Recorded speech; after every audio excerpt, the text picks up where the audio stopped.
उनका 51वां जन्म जयंती महोत्सव पूरे देश में मनाया जा रहा है। सुविधि सागर जी महाराज, सुविधि, हाँ सुविधि आए होंगे, आए थे पहले 2004 में 5 में यही थे। पायड़ा की उसमें गाड़ियावास के उसमें थे ना।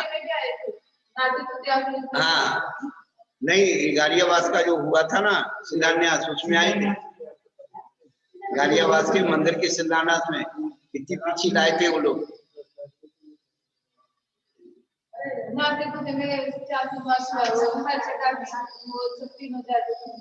हाँ तो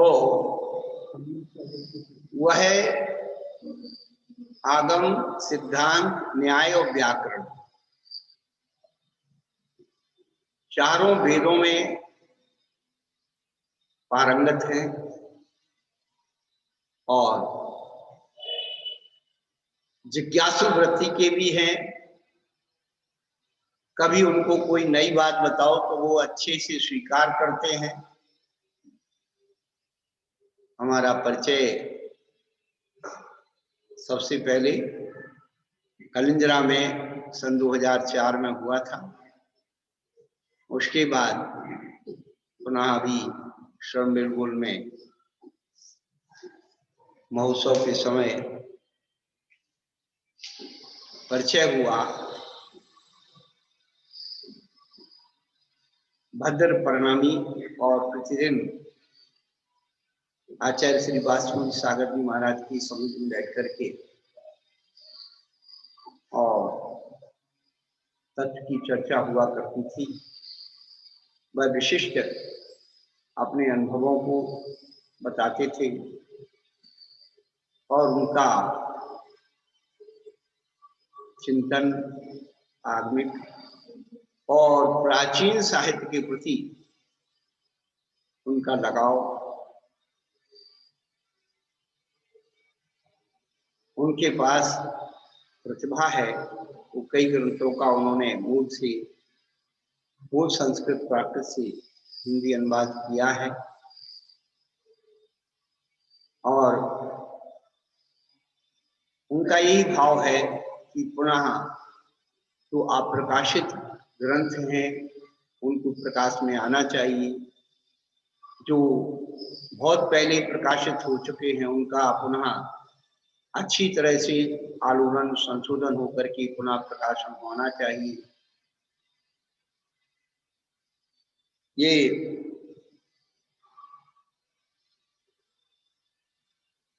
साधु के प्रति अभी आगे आने वाले सब जरूरी नहीं कि हाथ पैर दबा करके ही वही आवृत्ति की जाए। गुरु के अनुकूल चलना ही गुरु का उपकार।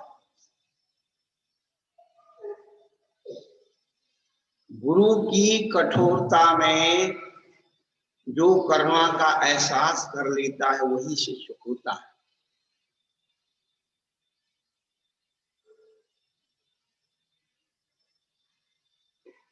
ऐसे हमारे पूज्य सुविधि सागर जी महाराज, आज उनका जूम चैनल पर कार्यक्रम चल रहा है। हमारी भी विनम्र विनयांजलि उनके प्रति है। वे जैन शासन की इस प्रकार से महती सेवा करते रहे और जैन शासन की, जैन तत्वों की जो रूपनाएं गूढ़ रूपनाएं हैं उनको अनुभव से हम सबको लाभान्वित करते रहे, ऐसी मंगल कामना है। यहाँ पर जो अंतरंग तप की बात चल रही है तो प्रमाद जन्म आलस्य को त्याग करके ज्ञान की आराधना करना स्वाध्याय तप। पूज्य सुविधि सागर जी महाराज शायद एक ही रस लेते हैं या कुछ 5 वस्तुएं अपनी चर्या में, हाँ, और नीरस ही भोजन प्राणायाम का है, तो वह अपनी इंद्रियों को भी जीत रहे हैं और आत्म साधना के द्वारा अपनी आत्मा का कल्याण तो कर ही रहे हैं, लेकिन स्वाध्याय के द्वारा सबसे बड़ी आज के समय का जो माहौल है, स्वाध्याय करो स्वाध्याय करो, स्वाध्याय परम तप है, स्वाध्याय परम तप, परंतु वास्तव में स्वाध्याय की विधि, स्वाध्याय का स्वाद, स्वाध्याय का अनुभव बिरले ही पुरुष प्राप्त कर पाते हैं, क्योंकि स्वाध्याय को अंतरंग तप कहा। जिन जीवों ने बहिरंग तप का स्वाद नहीं लिया, कभी नीरस स्वाद नहीं लिया, कभी उपवास का स्वाद नहीं लिया, बहिरंग तप का स्वाद नहीं लिया, वे स्वाध्याय तप का क्या आनंद ले रहे हैं। स्वाध्याय तप उनके जीवन में फलित हो नहीं सकता। अंतरंग तप, तो सबसे पहले अंतरंग सब की सिद्धि के लिए प्रायश्चित जरूरी है।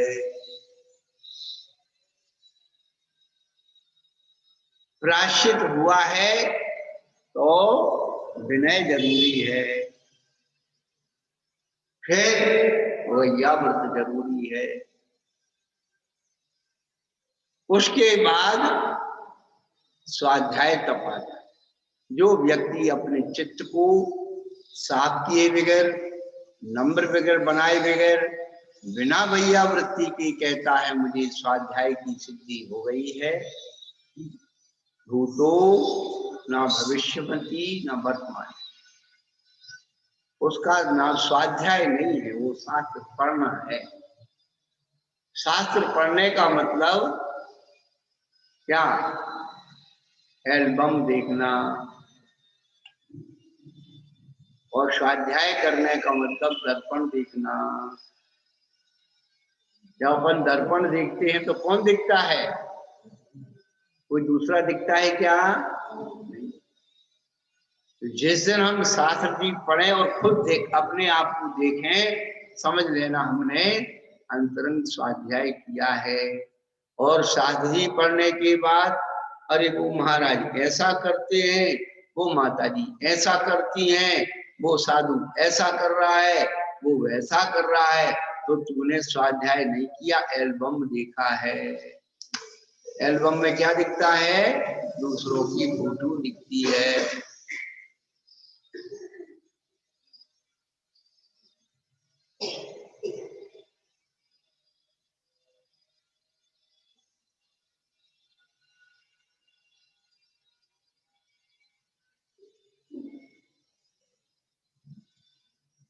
तो आलस्य का त्याग कर ज्ञान की आराधना करना स्वाध्याय तप है। अहंकार ममकार रूप संकल्प का त्याग करना विसर्ग तप है।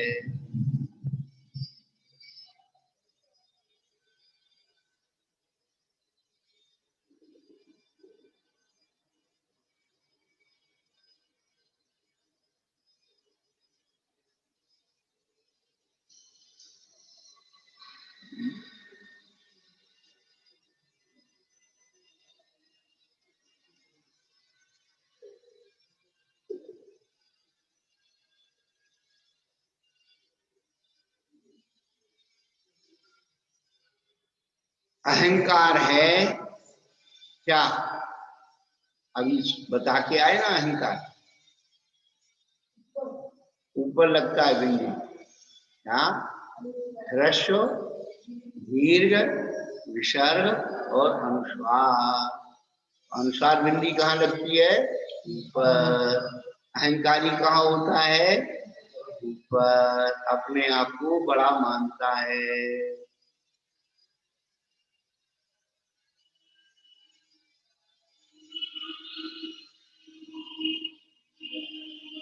धोती बड़ी होती है, धोती बड़ी होती है तो पैरों में पहनी जाती है, और टोपी छोटी होती है तो माथे पर लगाई जाती है। कपड़े की तो है टोपी और धोती।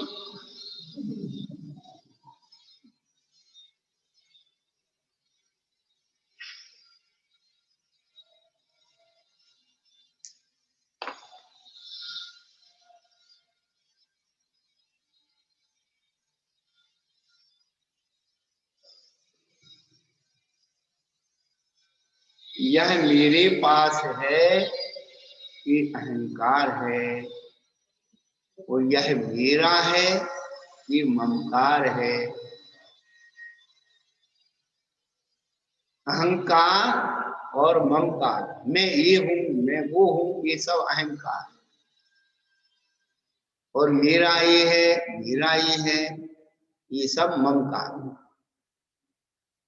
मैं ये हूं, ये अहंकार, और मेरा ये है ममकार।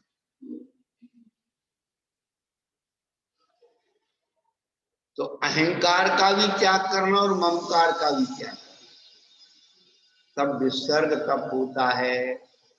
न मेरा कोई है और न मैं किसी का हूं, बस फिर आनंद हो गया।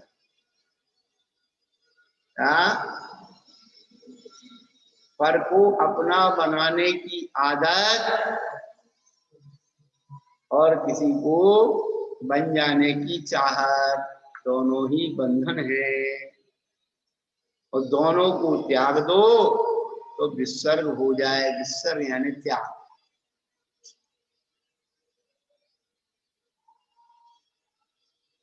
चित्त के विक्षोभ का त्याग करना ध्यान तप है।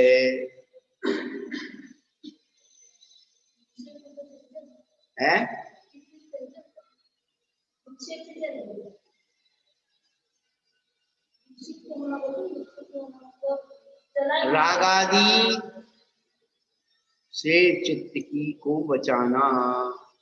तो जो राग आदि जो विक्षेप करते हैं, किससे?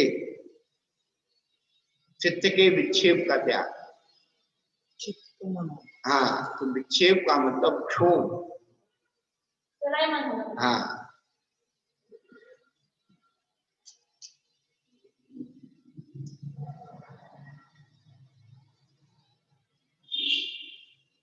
अब एक एक करके आगे खोलेंगे।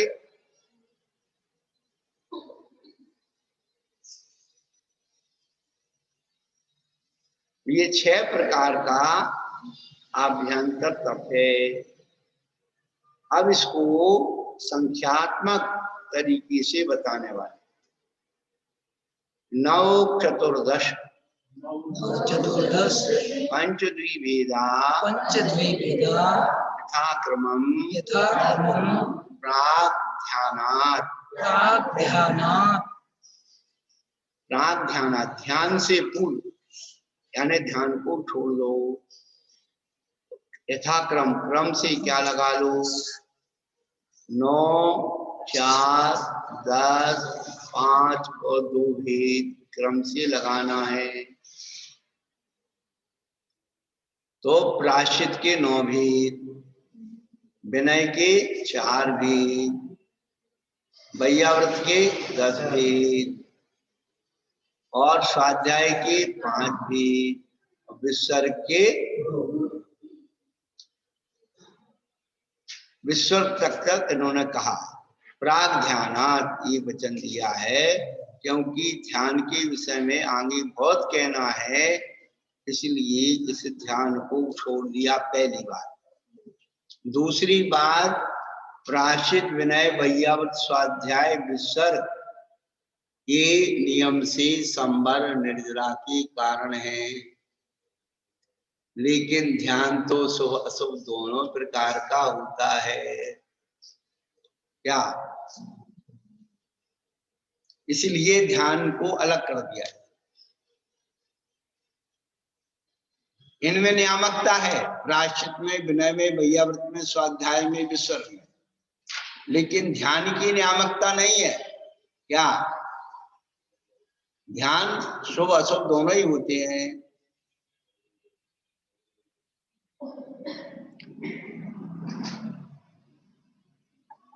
इसलिए ध्यान को भी उससे अलग कर दिया।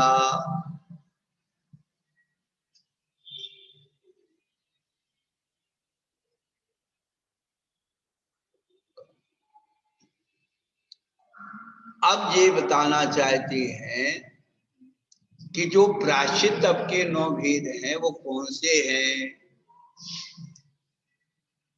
आलोचना प्रतिक्रमण,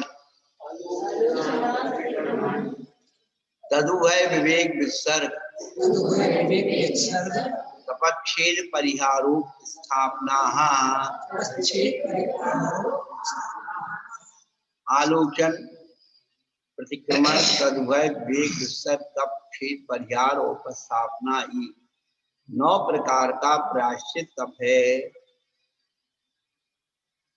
आलोचना कैसे करना?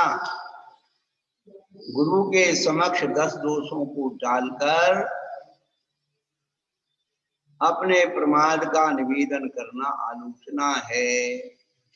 पहले तो 10 दोष डालना, आकंपित, अनुमानित, दृष्ट, बादर, सूक्ष्म, छन्न, शब्द बाहुल, बहुजन, अव्यक्त और तत्सेवी, ये 10 दोष हैं। मूलाचार में इनके सारे लक्षण और नाम दिए हैं। कहां तक बताएं आप?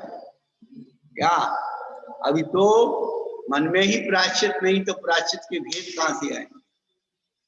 मन में ही पश्चाताप नहीं है, मन ने ही स्वीकार नहीं किया कि मैं अपराधी हूं, तो आलोचना कहां से आएगी? और आलोचना गुरु के समक्ष 10 दोषों को डाल करके प्रमाद निवेदन करना आलोचना है।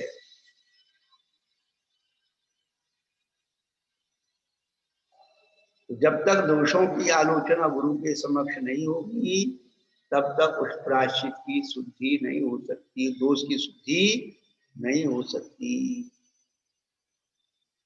ये प्रायश्चित है आलोचना नाम का और प्रतिक्रमण नाम का प्रायश्चित। मेरा दोष मिथ्या हो, गुरु से ऐसा निवेदन करके अपनी प्रतिक्रिया व्यक्त करना प्रतिक्रमण नाम का प्रायश्चित है। आलोचना और प्रतिक्रमण इन दोनों का संसर्ग होने पर दोषों का शोधन होने से तद्वय प्रायश्चित कहलाता है। इसमें आलोचना भी होती है और प्रतिक्रमण भी होता है। उसके बाद विवेक, संसक्त हुए अन्न, पान और उपकरण आदि का विभाग करना विवेक प्रायश्चित है।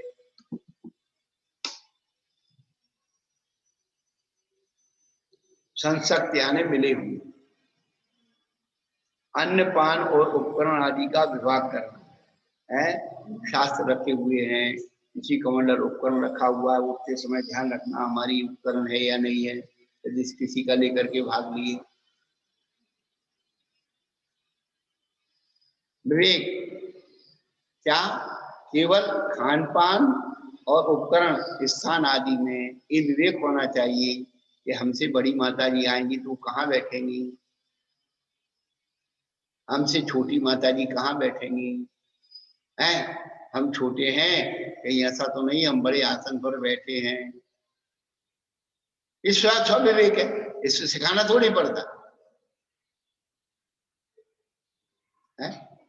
अनुकूलता जुटाना, बड़ों के छोटों के, ऐसा नहीं कि बड़ों को अनुकूल माने वो नहीं कि हम बैठ गए तो हो गया, हमारे छोटे की भी व्यवस्था करना, ये विवेक है। अब बड़े महाराज लाट साहब बन गए क्या? हाँ, ये सब तो हमारे नौकर बने रहो और हमारी व्यवस्था करते रहो। अभी बताएंगे, जब दह्याव्रत के भेद आएंगे तब बता रहे हैं, चिंता मत, सब एक एक बात बताने वाले। तो मिले हुए अन्न, पान और उपकरण आदि का विभाग करना विवेक प्रायश्चित है। कायसर्ग आदि करना विसर्ग प्रायश्चित है। विभाग करना मतलब कैसे विभाग करेंगे? मिले हुए अन्न, पान, उपकरण आदि का विभाग मतलब बांटना होगा ना? हाँ, तो कैसे बांटेंगे? उपयोग से, विवेक से। जो हमारे, हाँ, अपने अपने जो चीज हमारे नुकसान कर रही है खाने में पीने में, या जो चीज कोई दूसरे के लिए भी जो है अनुकूल है, तो अपनी चीज वहां पहुंचा सकते हैं। हमें नहीं चाहिए तो उठा करके कर देते हैं, कभी नहीं चाहिए उसको रखा लो, जब अपन को देने लगा तो सारा कर दो उसको दे दो है। अब वो श्रावक तो बहुत होशियार होता है, आपने निकाल के रख दी, वो अंदर ले जाके रख देता है और फिर कहता है अरे मैंने भूल गई। मैं सब जानता हूं तुम लोग।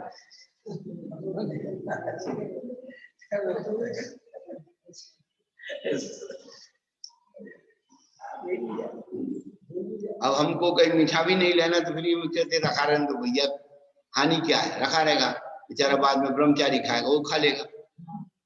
ब्रह्मचारी को इतनी सी में रख देंगे और राम राम। तो कोई साधु की तबीयत स्वास्थ्य ठीक नहीं है तो ये सब चीजों का उसका विभाग करना, भाई किसकी क्या चीज है, ये विवेक है।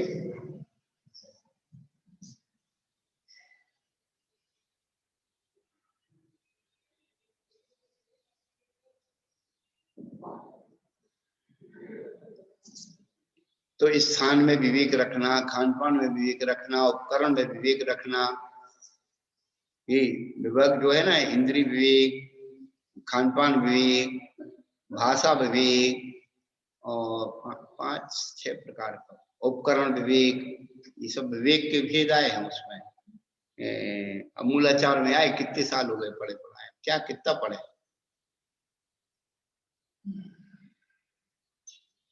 हमारे गुरु महाराज ये सब पहले याद करवाते थे साधु, इच्छाकार, मिथ्याकार, तथाकार, चंदन, ये सब कल्प, 10 कल्प भेद कल्प के।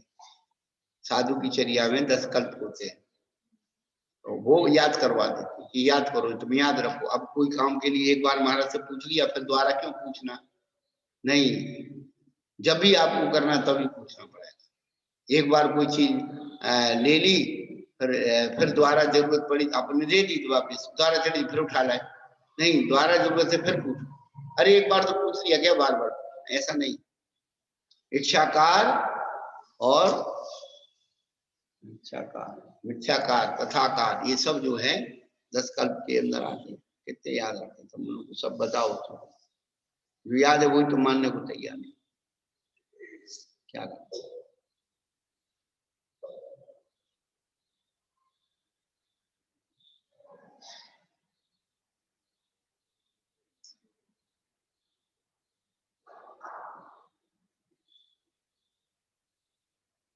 विसर्ग नाम का प्रायश्चित भी है और विसर्ग नाम का तप भी है, तो दोनों में अंतर क्या हो गया। विसर्ग नाम का जो तप है वह कर्म निद्रा के लिए है, और विसर्ग नाम का जो प्रायश्चित है वह आत्मविशुद्धि, प्रायश्चित दोष के निराकरण करने के लिए। एक आत्मविशुद्धि के लिए है, दूसरा दोष के निराकरण करने के लिए है।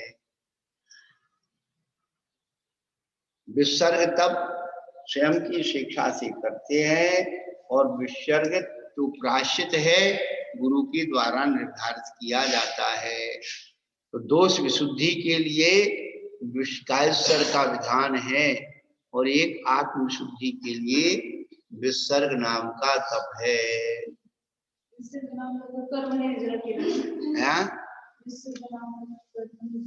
हाँ, कर्म निर्जला, विसर्ग तप जो है कर्म निर्जला की ही है।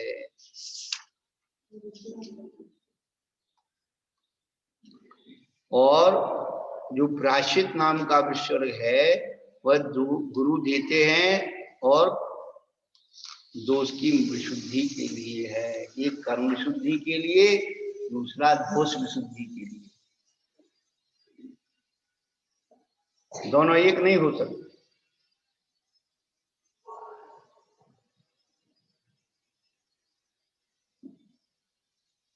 अनशन अवमोदरी आदि करना तब प्रायश्चित है, ये भी चाहे उसमें घटित कर लो चाहे इसमें घटित कर लो।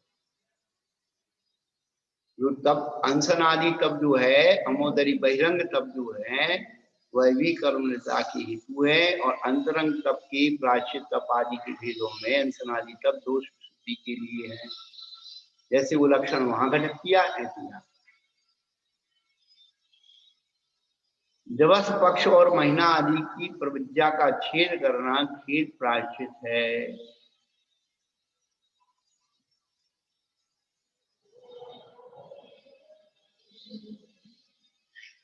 और पक्ष महीना आदि के विभाग से संग से दूर रखकर त्याग करना परिहार प्रायश्चित है। उपना दीक्षा प्राप्त करना उपस्थापना प्रायश्चित है।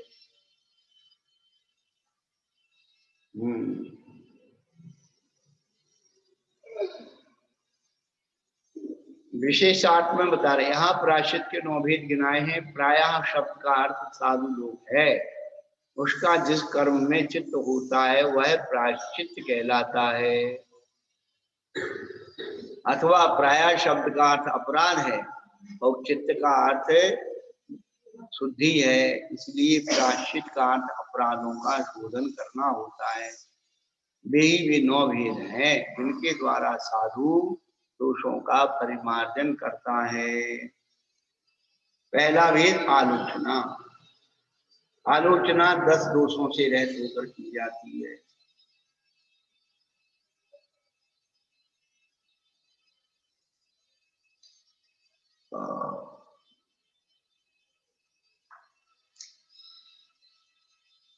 तो कैसे करते हैं? उपकरण देने पर मुझे लघु प्रायश्चित देंगे ऐसा विचार कर उपकरण प्रदान करना, यह प्रथम आलोचना दोष है। महाराज को खुश कर लो, बड़े महाराज को बढ़िया सिंहासन दे दो, बढ़िया शास्त्र दे दो, बढ़िया शिष्य पकड़ा दो, बढ़िया महाराज खुश, मेरा चेला वो प्रभाव न कर रहा है तो फिर आलोचना कर देना, ये भी दोष है।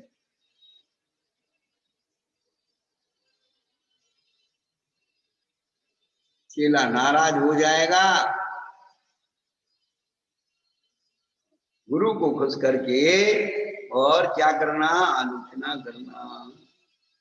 और ये पहला दोष है। अब देखिए, मैं प्रकृति से दुर्बल हूँ, ज्ञान हूँ, पाठ आदि नहीं कर सकता, यदि लघु प्रायश्चित है तो दोष कहूंगा, ऐसा कहना दूसरा दोष है। क्या करें, उपवास नहीं होता है, नीरस नहीं होता है, बीमार रहते हो, अपनी दीनता कह करके, दुर्बलता प्रकट करके और फिर प्रायश्चित की कामना करना, ये दूसरा दोष है। तीसरा अन्य अदृष्ट दोषों को छिपाकर प्रकाश में आए हुए दोष का निवेदन करना, तीसरा मायाचार दोष है। यानी जिस दोष को किसी ने नहीं देखा उसको छिपा लिया, और जिसको किसी ने देख लिया उसको प्रकाश में आए हुए दोष का निवेदन करना। और उसने देख लिया कह दो, जितना देखा उतना कह दो, बाकी का छिप गया। आलस बस या प्रमाद बस अपने अपराधों की जानकारी प्राप्त करने में दुरुत्सुक होने पर स्थूल दोष कहना चौथा दोष है।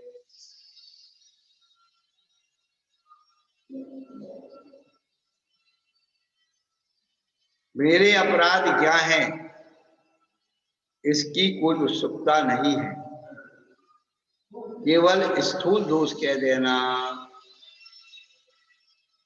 मोटे मोटे बता देना,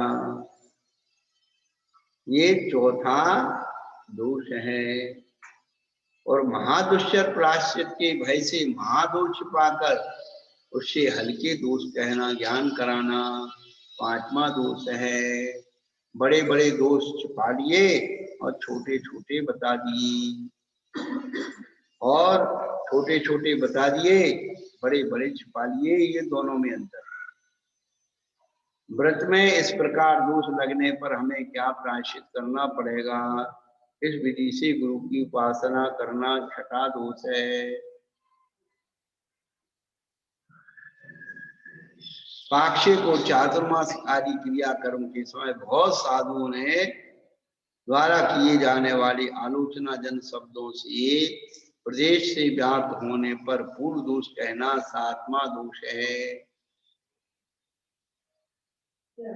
गुरु द्वारा दिया हुआ प्रायश्चित क्या युक्त है, आगम में इसका विधान या नहीं, इस प्रकार की शंका अन्य साधु के समक्ष प्रकट करना आठवां दोष है। कब तो नहीं दे दिया, ज्यादा तो नहीं दे दिया है, अब दूसरों से पूछे फिर रहा है। किसी प्रयोजन बस अपने समान साधु की समक्ष दोष कहकर प्रायश्चित लेना नौवां दोष है। जिस दोष का भागी वह स्वयं है, उसी से उसका प्रायश्चित ले लेना। तो क्या विशुद्धि से आपको हमको प्रायश्चित देगा? इस विधि से लिया हुआ बड़े से बड़ा प्रायश्चित भी फलदायक नहीं होता। मेरा दोष इसके अपराध के समान है, इसे भी ये जानता है, इसे जो प्रायश्चित मिलेगा वह मुझे भी युक्त है। इस प्रकार अपने दोष को छिपाना 10वां दोष है। हो गई कहानी पूरी। तू ले ले, जो तुझे मिलेगा वही तो अपने गलती की थी, तो तूने करा, बोले अपन कर लेंगे, हो जाएगा। बहुत मुश्किल है इस मन का शुद्धिकरण करना।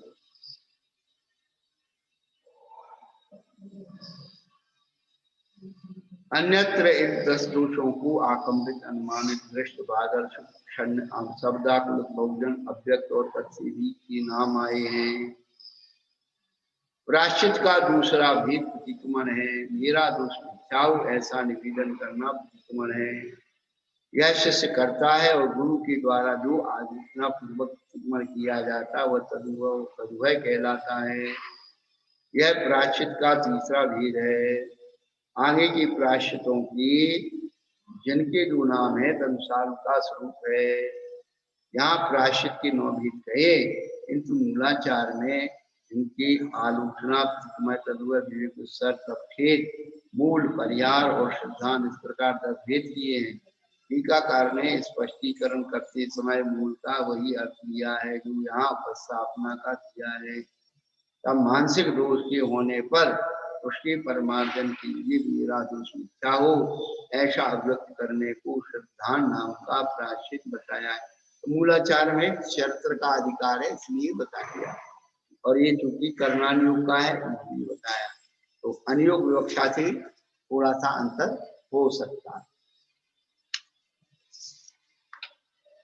तो प्रायश्चित के 9 भेद हो गए, अब विनय के 4 भेद। ज्ञान दर्शन चारित्रोपचाराः।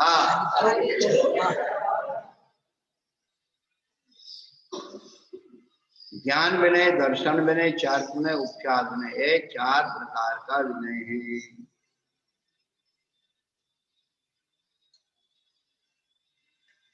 अधिकार के अनुसार विनय किस पद का संबंध होता है? ज्ञान विनय, दर्शन विनय, चारित्र विनय, उपचार।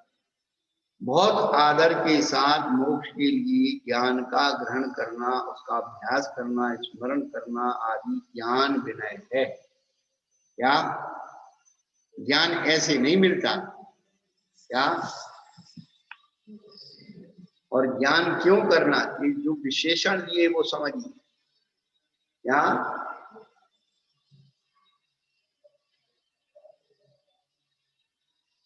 बहुत आदर के साथ मोक्ष के लिए ज्ञान का ग्रहण करना, उसका अभ्यास करना, स्मरण करना आदि ज्ञान विनय। ज्ञान का हेतु क्या है? हाँ, बहुत आदर के साथ मोक्ष के लिए ज्ञान का ग्रहण करना।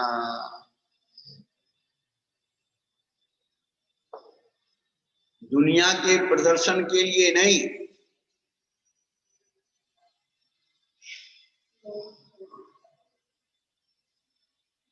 ज्ञान का ग्रहण करना, ग्रहण करके उसका अभ्यास करना, अभ्यास करके उसे याद रखना। क्या भी नहीं मिलता है क्या?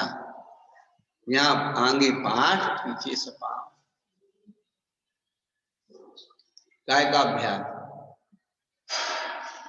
रात दिन ये दौड़ा घूम रहा है। ओ चलो हो गया जो कुछ। क्या शंकादि दोषों से रहित तत्वार्थ का सिद्धांत करना दर्शन विनय है।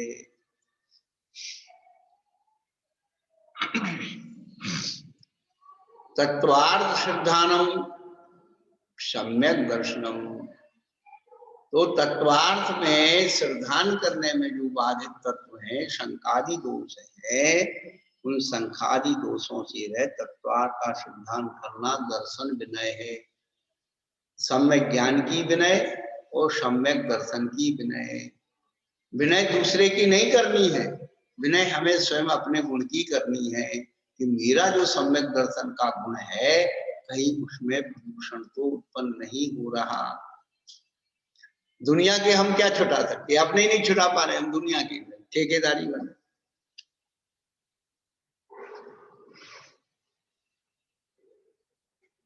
सम्यक दृष्टि का चार्थ में चित्त का लगना चार्थ विनय है।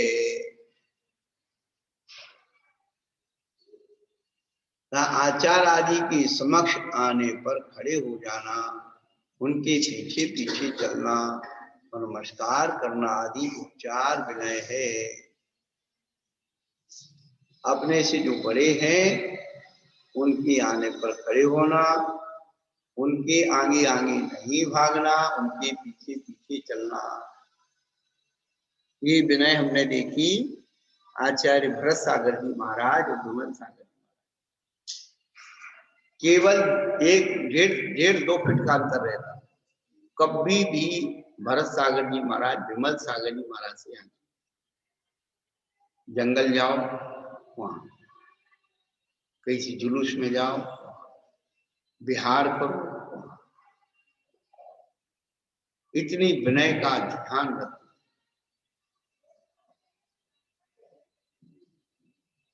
कभी भी कोई कार्यक्रम हो, भली वो सब करते थे, लेकिन गुरु महाराज के पास जाकर के महाराज जी इतने समय पर ये कार्यक्रम ऐसे है। और गुरु महाराज ने यदि कोई कार्यक्रम कर दिया और भरत जी को नहीं पूछा, तो कभी ये नहीं कि महाराज ने हमारे बिना पूछे कैसे कर दिया है। अकस्मात कोई प्रोग्राम आया तो स्वाध्याय चल रहा था, जाओ भरत जी को बुला लाओ, तुरंत महाराज जी तुरंत निष्ठापन करके चल दिए। कभी ये नहीं कहा रे आपने मेरे को पहले सूचना क्यों नहीं दी। गुरु उपयोग से कभी कभी भूल जाते। ये जो खेत खिन्नता मन में भर जाती है गुरु के प्रति शिष्य का, तो समझ लेना अभी विनय नहीं।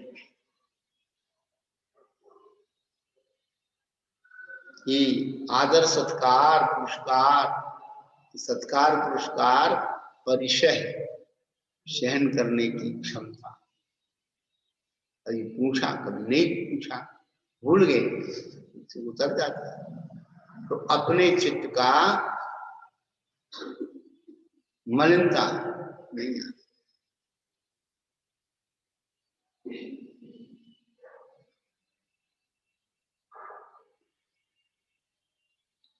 उनके परोक्ष में भी देखिए आप, विनय इतना ही नहीं है, उनके परोक्ष में भी काय वचन और मन से नमस्कार करना, उनके गुणों का कीर्तन करना, स्मरण करना आदि उपचार विनय है। उपचार का मतलब क्या है, नहीं होते हुए भी है। हाँ, उपचार का मतलब क्या लिखाया है, नहीं होते हुए भी है कहना। हाँ वो उपचार है। अब गुरु महाराज के आप बैठने वाले आसन पर गुरु महाराज गए उधर और अपन उसी तख्त पर आसन पर बैठ गए। विनय, उपचार विनय हमें तो नहीं मालूम, लेकिन ये अभी एक नई दूरी वित्तीय प्रणाली है। तो जो डाइनिंग टेबल होती है तो घर के मुखिया की सीट वहां पर रिजर्व होती है। उस बने कुर्सी पर वही बैठ पाए, दूसरा नहीं बैठ सकता, तो नियुक्त किया जाता घर का है। ऑफिस में जो चेयर होती है तो जो उसका जो है वो उसके लिए वही कुर्सी नियुक्त होती है, उस पर दूसरा नहीं बैठ सकता, चपरासी नहीं बैठ सकता।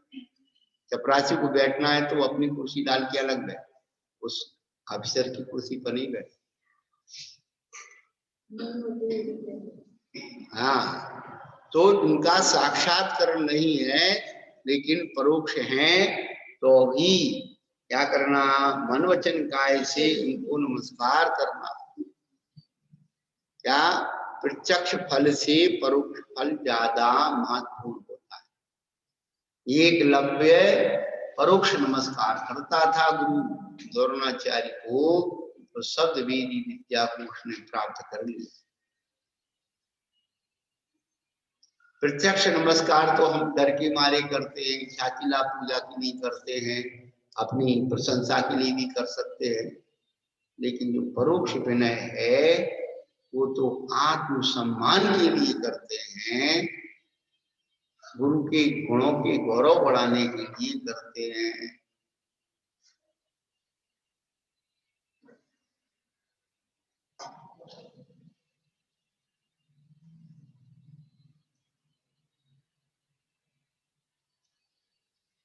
अब वैयाव्रत तप के 10 भेद बता दिए। आचार्य उपाध्याय, तपस्वी शैक्ष,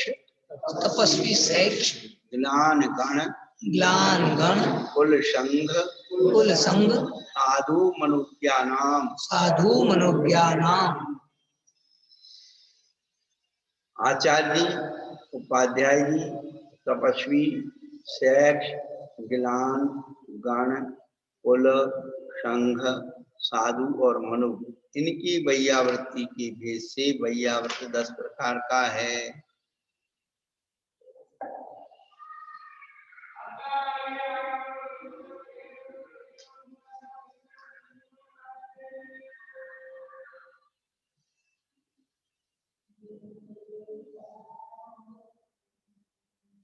वैयाव्रत के 10 भेद हैं कि उनका विषय 10 प्रकार, यथा आचार्य वैयाव्रत, उपाध्याय वैयाव्रतादि।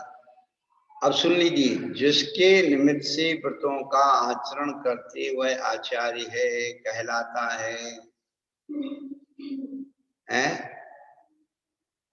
तत्र आचरन्ति यस्मात् व्रतादीनि इत्यादि आचार्याः।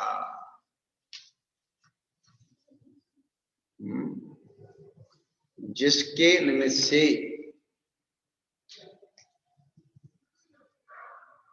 व्रतों का आचरण करते हैं वो आचार्य कहलाता है।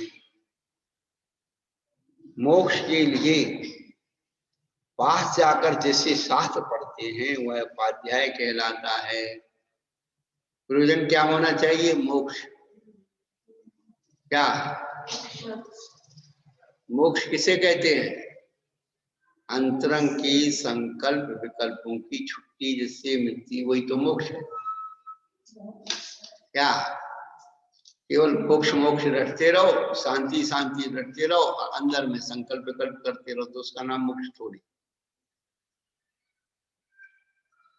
क्या मोक्ष के लिए शास्त्र किसके लिए पढ़ा जाता है? मोक्ष के लिए। पास जाकर जिससे शास्त्र पढ़ते हैं उपाध्याय कहलाता है। महोपास आदि का अनुष्ठान करने वाला तपस्वी कहलाता है। शिक्षाशील साधु शैक्ष कहलाता है। रोग आदि से क्लांत शरीर वाला ज्ञान कहलाता है। ईश्वरों की संतति को गण कहते हैं। दीक्षिका आचार्य के शिष्य समुदाय को कुल कहते हैं। 4 वर्ण के श्रमणों के समुदाय को संघ कहते हैं।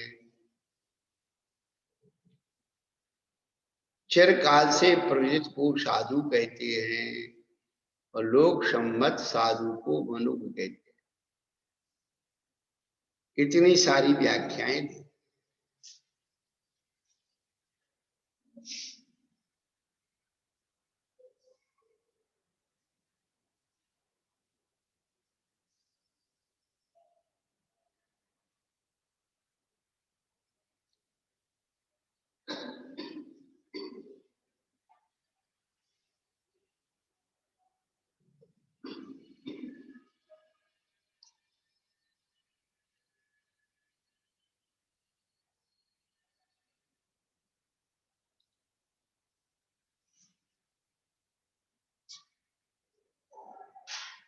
तो आचार्य समझ में आते, उपाध्याय समझ में आते, तपस्वी समझ में आते, शिक्षाशील, जो शिक्षा को पढ़ने के लिए उद्यमशील रहते हैं वो शिक्ष कहलाते हैं, पढ़ाई करने वाले। और परंतु रोग आदि से क्लांत हो गए हैं, जिनका शरीर क्षीण हो गया है, वे ग्लान कहलाते हैं। और ईश्वरों की संतति को गण कहते हैं। ईश्वर कहलाते हैं जो क्या संघ की व्यवस्थाएं आदि बनाते हैं, और उस व्यवस्था से जो परंपरा से जिनको ज्ञान होता है वो गण कहलाते हैं। और दीक्षित आचार्य के शिख समुदाय को कुल कहते हैं। जैसे आप लोग अपनी एक समाज के होते हैं, ये हमारी ही समाज के हैं, ऐसे ही साधु हैं, गुरु भाई, गुरु बहने, ये सब क्या कहलाते हैं? कुल कहलाते हैं। एक आचार्य के दीक्षित समुदाय को कुल कहते हैं। कुल की रक्षा करो, सेवा करो। 4 वर्ण के श्रमणों के समुदाय को संघ कहते हैं। 4 वर्ण का समुदाय संघ कौन है?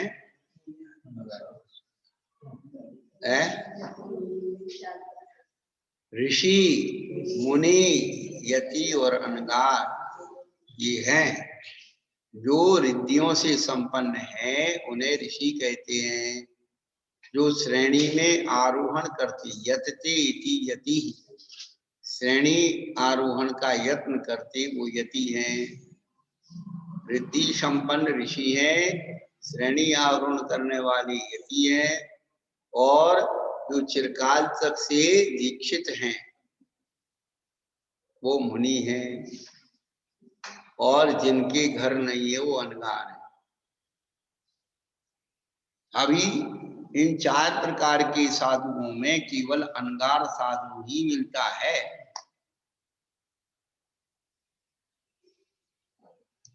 सवेरे माता जी एक पद पढ़ती है, वो अनगार बोलती है, तुम अनगार है। हाँ, सोमन वो माता जी, हाँ सुयोग, नाम तो मैं भूल जाता हूँ, नंदिनी अनगार है गुरुवर। परंतु उसका अनुप्रास उससे, यानी जो उपमा पे डालते हैं ना बेटा, उससे वो बैठता नहीं है। अनुप्रास भी उपमा पे से बैठना चाहिए। बड़े हाँ, वसुनंदी महाराज।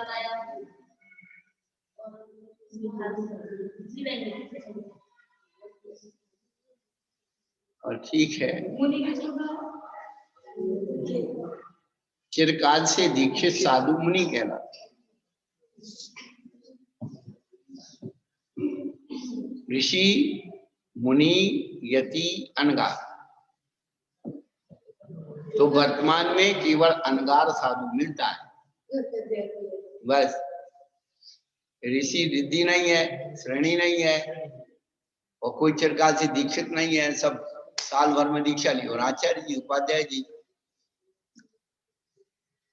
अरे मुनि बनना बहुत कठिन है। सब मुनि बन गए, मुनि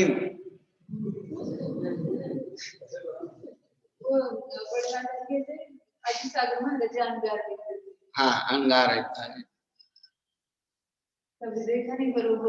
नहीं, हमारे पास अजय सागर जी महाराज के हाथ का लिखा भी सब रखा है। हाँ, हम तो कबाड़ी आदमी है, पुरानी चीजें सब इकट्ठी कर लेते हैं। उनके हाथ के अक्षर लिखे हुए हैं, उनका हाथ के दस्तखत लिखे हुए हैं। हमारे पास बहुत सारी चीजें रखी हुई, असली दस्तावेज तो हमारे पास। आप कबाड़ी थोड़ी क्या? आप कबाड़ी थोड़ी कहलाएगा। कबाड़ी होते जो पुरानी चीज लेता वो कबाड़ी है। आप लोग तो भैया अगाड़ी हो, नई नई चीजें हैं तुम्हारे पास। कबाड़ी तो होते जो काम नहीं आ रहे चीज को वो कबाड़ा कहलाता। अभी पूज्य आचार्य सागर जी महाराज के जो सर्वोपयोगी श्लोक संग्रह छपा था ना, उसके पूरे श्लोक की कटिंग हमारे पास रखी है, हस्त लिखित।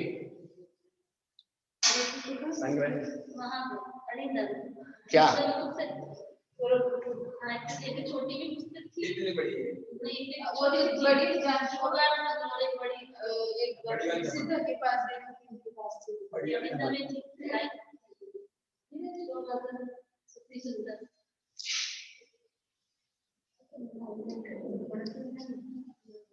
और चिरकाल से प्रज्वलित को साधु कहते हैं।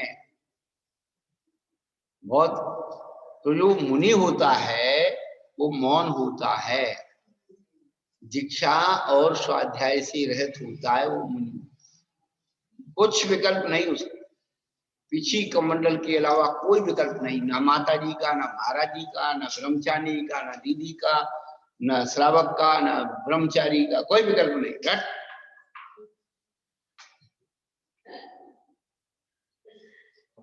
क्यों मतलब क्यों हंस रहे? जब हम विकल्प पकड़ रहे थे आचार्य जी क्या करेंगे?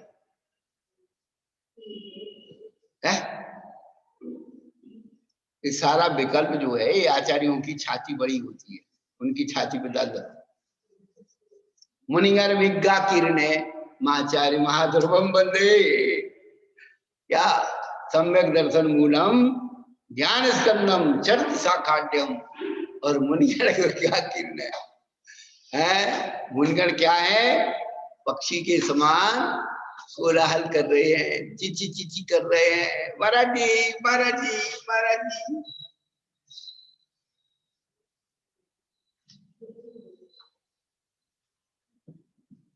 दो पेड़ के ऊपर है, बीट भी कर रहे हैं और हल्ला भी मचा रहे हैं, सब कर रहे हैं, सारे कर्म उस पेड़ के हो जाते हैं, ऐसे ही सारे कर्म उस आचार्य के हो जाते हैं। हाँ, बड़ी माता जी बनने में बड़ा मजा है। आचार्य भक्ति का है, सम्यक दर्शन मूलम ज्ञान स्कंदम चरित्र साखाढ्यम मुनिगण विज्ञा किरणे माचार्य महाध्रुवम वंदे।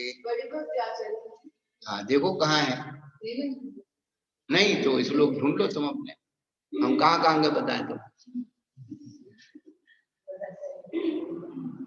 और लोक सम्मत साधु को मनुव्य कहते हैं,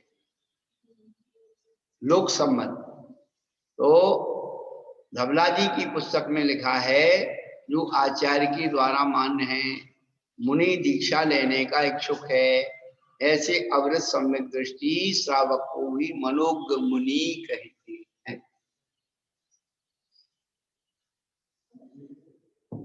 उसकी वैयावृत्ति का ध्यान नहीं रखेंगे तो फिर वो मोक्ष मार्ग, अरे क्या ये मार्ग है, कोई हमारा ध्यान नहीं रखता है। तो छोटे महाराज का भी ध्यान रखना चाहिए, बड़े महाराज का तो सब ध्यान रखते हैं भैया, सबसे पहले उन्हीं का नंबर आता है, बड़ी माता जी और बड़े महाराज, उसके बाद मनोज्ञ माता जी और मनोज्ञ महाराज, बाकी के रुंड सुन्न घूमते रहो, कुछ नहीं होना। वो माता जी बहुत देखने में अच्छी लगती है, बोलने में बहुत अच्छी लगती है, एक्टिंग अच्छी कर लेती है, हम तो वहीं जाते हैं यहाँ से। जो मेरी माता जी तो कुछ नहीं खाती, मेरे महाराज तो कुछ नहीं खाते, तो सुन के रख क्या देगा।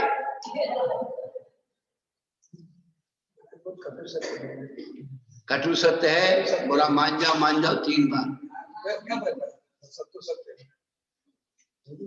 हमारे गुरु महाराज को जिसने देखा है ना, उनके सामने जरा से मुंह करके देख ले, पता लग जाए।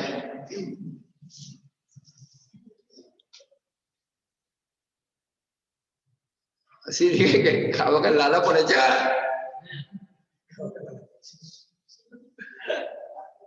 यार नहीं वान नहीं। एक ही बात कहते थे गुरु महाराज, श्रावक तुमको साधु मान करके आहार देता है, उसका कल्याण हो जाएगा, और तुम साधु हो करके और फोपट का खा करके भी कल्याण नहीं करते हो और दुनिया भर का ही नखरे दिखाते हो, बेटा डंडा पड़ेगा डंडा, ऐसे कहते डंडा पड़ेगा डंडा।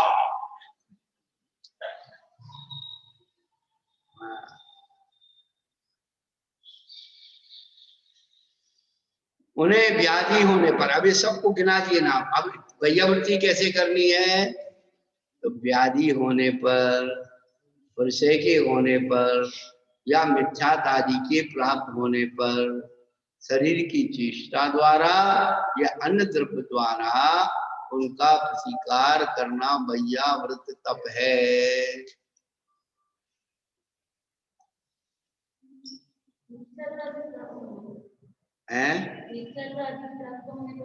हाँ, परिणामों से विचलित हो जाते हैं। हम दीक्षा छोड़ने को तैयार हो गए, ये वो अन्य धर्म को स्वीकार करने के लिए तैयार हो गए। परिणाम तो ऐसे होते हैं, परिणाम से विचलित हो गए। जैन दीक्षा सहन नहीं हो रही है, घर जाने को तैयार हो गए। तो व्याधि के होने पर, परिचय के होने पर, मिथ्यात आदि के प्राप्त होने पर, शरीर की चेष्टा द्वारा या अन्य द्रव्य के द्वारा उसका प्रतिकार करना वैयावृत्त तप है। शब्दों के द्वारा ये अपन कह दो भैया अरे क्या है, हमें चिंता मत करो, सब ठीक हो जाए। ये जीव संसार में हम तो एक ही बात देखी कि जब बीमार होगा तब सबकी सहानुभूति चाहिए। उसने मेरे को पूछा नहीं, मेरी दवाई की व्यवस्था नहीं की, मेरे हार की व्यवस्था नहीं की, उसने ऐसा नहीं किया, बस सारा दिमाग वहीं लग गया। और अनुकूल कितना ही बनाने की कोशिश करो तो विपरीत दिखता है कि देखो ढोंग कर रहे हैं,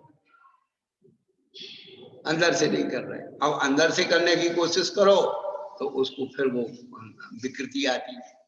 नहीं करो तो विकृति आती है, करो तो विकृति आती है। अब करो तो करो क्या?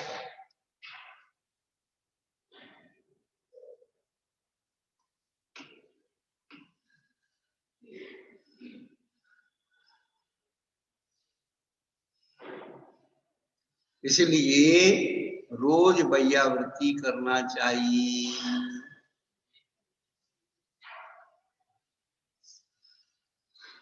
अब चातुर्मास का प्रायश्चित आ रहा है, अब वो सब हमने दिया था प्रायश्चित, हम शुरू से देते कि छोटी माता जी सबकी वैयावृत्ति करेंगी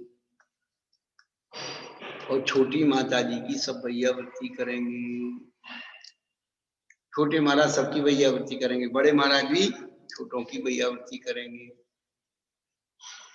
कहाँ लिखा है इसमें छोटे बड़े का कि वही नहीं करना चाहिए? आचार्य के मूल गुणों में ये है, ये आता है वैयावृत्ति तब। तो जरूरी थोड़ी कि आचार्य जो हाथ पैर दबा करके ही वैयावृत्ति करे। क्या शरीर की चेष्टा द्वारा अन्य द्रव्यों के द्वारा भी वैयावृत्ति की जाती है।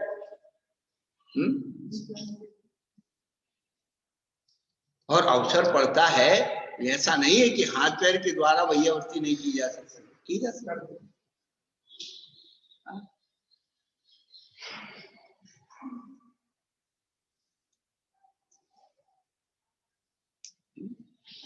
कोई शरीर में थोड़ा हो गया, अब छोटे महाराज के शरीर में कांटा लग गया तो उनके पैर पकड़ के निकालेंगे या नहीं निकालेंगे? क्या भाई? निकालना ही पड़ेगा, निकालना ही पड़ेगा। कौन सा कर्म? कौन सा कर्म? बस चेले का कर्म हो। अब चेला बनाया है तो शिष्य के कर्म की उदय को झेलना ही तो गुरु कहलाता है। शिष्य के कर्म की उदय को झेलना। हाँ,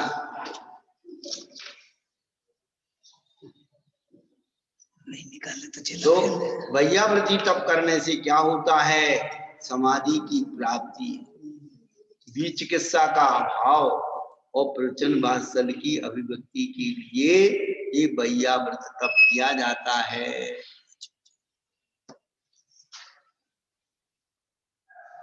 चलो भैया, फिर अब बाद में फिर करेंगे।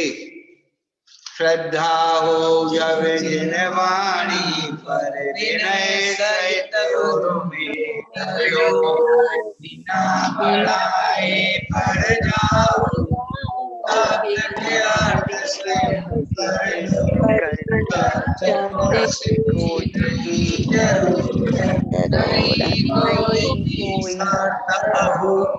सप्त स्वयं बतला दे अपने घर सप्त शक्ति